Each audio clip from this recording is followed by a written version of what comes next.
faut pas que je me perde. Donc, joyeuse Pâques à chacun, à chacune. Donc, Seigneur, bénis ce temps, Seigneur.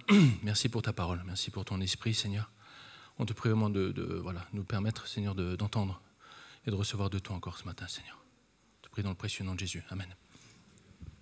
1 Corinthiens, chapitre 5 et verset 7. 1 Corinthiens, chapitre 5, verset 7. Voici ce que Paul nous dit. Excusez-moi, je vais aller un peu vite, parce que pour essayer de dire ce que j'ai communiqué ce matin. Faites disparaître le vieux levain, afin que vous soyez une pâte nouvelle, puisque vous êtes sans levain, car Christ, notre Pâques, a été immolé. Alors ça, c'est intéressant, parce que hier, on discutait avec des personnes en ville, etc. On disait, en fait, ils nous disaient, mais en fait, c'est quoi Pâques ? C'est quoi Pâques ? C'est quoi Pâques ? Et Paul répond à cette question. Et Paul nous répond en disant, non, Pâques, ce n'est pas quoi ?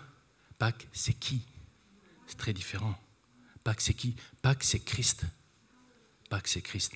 Et l'apôtre Paul nous amène dans cette réalité-là. La réalité, non pas du quoi, mais du qui. Pâques, c'est Christ. Et il a été immolé.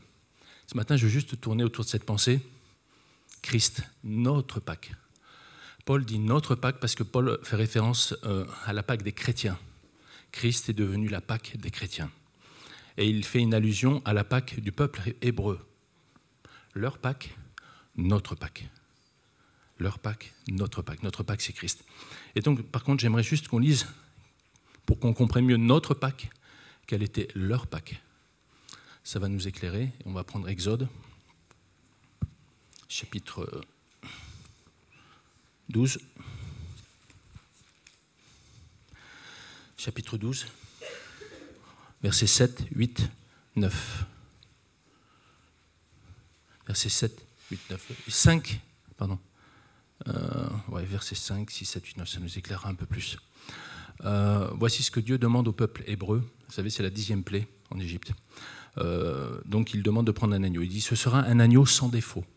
Mâle, âgé d'1 an, vous pourrez prendre un agneau ou un chevreau. Vous le garderez jusqu'au 14e jour de ce mois, et toute l'assemblée Israël l'immolera entre les 2 soirs. On prendra de son sang et on le mettra sur les 2 poteaux et sur le linteau de la porte des maisons où on le mangera. Cette même nuit, on en mangera la chair rôtie au feu. On la mangera avec des pains sans levain et des herbes amères. Vous ne le mangerez point à demi-cuit et bouilli dans l'eau, mais il sera rôti au feu avec la tête, les jambes et l'intérieur. Amen. Voilà ce qu'était leur Pâques et sur quoi Paul s'appuie pour nous parler en fait de Christ. Christ. Vous avez la définition parfaite de Christ. Donc, qui est Christ ? Qui est Christ ? Christ est l'agneau. Christ est l'agneau. Jean-Baptiste, l'évangéliste, en voyant Jésus, déclare ceci. Voici l'agneau de Dieu qui ôte le péché du monde. La Bible est claire. L'agneau, c'est Christ. Christ, notre Pâques, c'est l'agneau. L'agneau, c'est la manière. L'agneau, c'est la manière dont Dieu a choisi. Dont Dieu a choisi, la manière que Dieu a choisi pour régler la question du péché, pour régler la question de la mort. Pour régler la question de la mort. Et qui est Christ ? C'est intéressant dans ce passage d'Exode, parce qu'il est dit que Christ est l'agneau qui doit être rôti. Le fait d'être rôti, et non pas cuit dans l'eau, ni demi-cuit, le fait d'être rôti nous parle de l'action du feu. L'action du feu nous parle de la justice, la colère de Dieu, la juste colère de Dieu et la justice de Dieu. L'agneau devait passer, l'agneau devait être éprouvé par la juste colère de Dieu, la justice de Dieu. Et c'est ce que Christ est.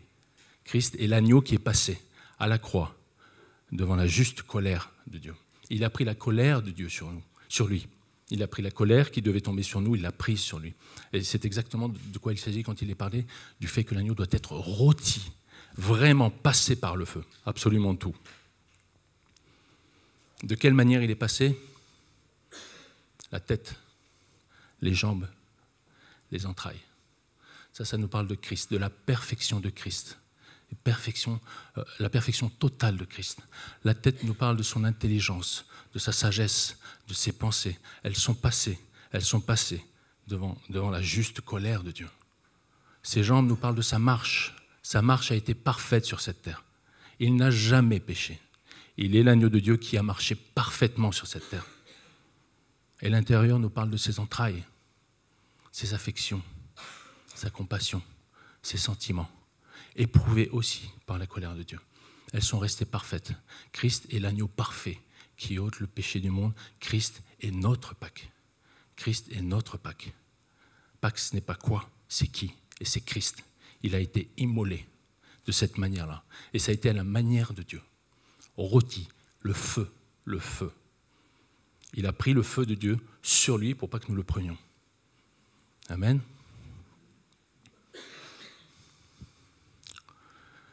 Cette justice, aujourd'hui, cet agneau, il nous met à l'abri. Il nous met à l'abri de la condamnation et du jugement.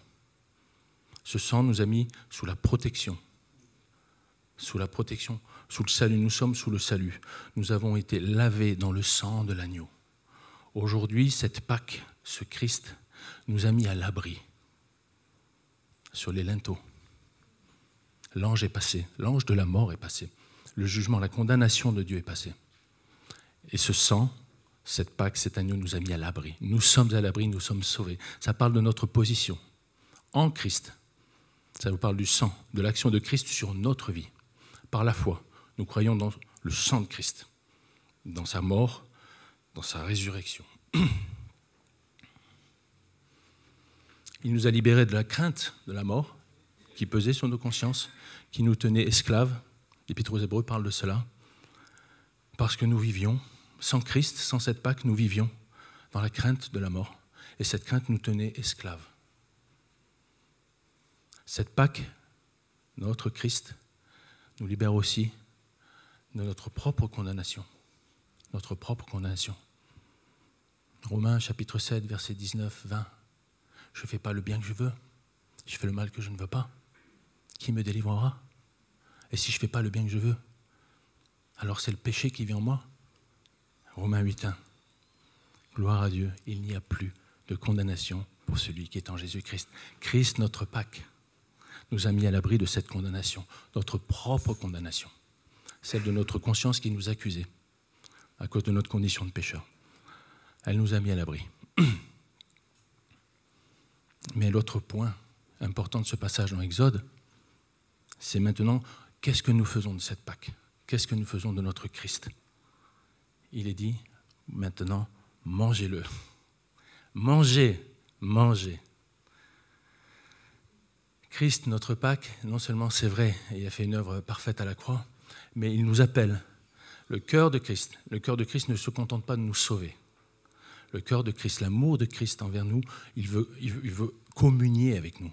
Il veut qu'on le mange, littéralement, il veut qu'on le mange ensemble, réunis ensemble autour de la table, autour de cet agneau rôti, passé au feu de la colère de Dieu.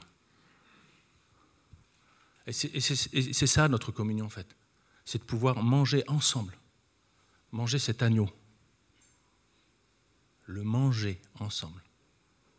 C'est Pâques. Amen. Notre communion, le corps de Christ, c'est ça.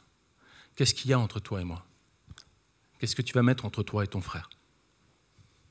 L'agneau, sa tête, ses jambes, ses entrailles. C'est ça qui est entre nous, c'est ça que nous mangeons ensemble.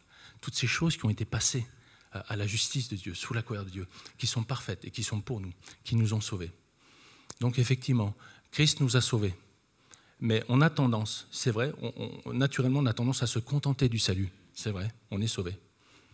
Mais Christ, l'agneau veut plus. L'agneau veut qu'on le mange. Dieu veut qu'on mange l'agneau. Mais ça nous parle de notre vie, de notre communion avec Christ. Christ veut plus que nous sauver. Christ veut une relation personnelle avec lui. Christ veut que nous le mangions.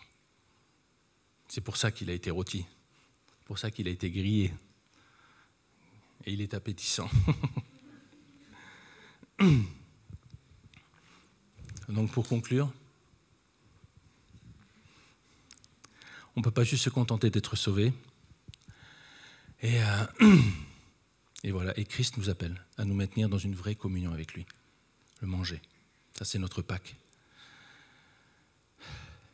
Il nous a rapprochés de lui afin que nous puissions jouir de lui, nous nourrir de lui et nous réjouir en lui. Amen. Soyez bénis.